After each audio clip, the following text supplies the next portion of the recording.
In this video, I'm going to show you how to create an account on Salesforce. Let's get into it. Open your browser and go to salesforce.com. Click on the sign up or try for free button at the top right corner.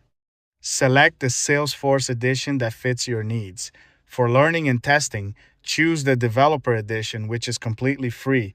For business use, you can choose Essentials, Professional, Enterprise, or Unlimited based on your requirements. Fill in the registration form with your full name, email address, phone number, company name, country, and a unique username. Your username must be in email format and unique across all Salesforce orgs. Create a strong password using uppercase letters, lowercase letters, numbers, and special characters. Confirm your password and accept the terms of service. Click Sign Up or Sign Me Up.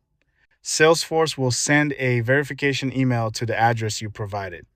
Check your inbox for an email and verify account. This will take you to a new page where you need to set your password and answer security questions. Once you complete that, click Change Password. That's it. Your Salesforce account is now created and you can log in at Salesforce.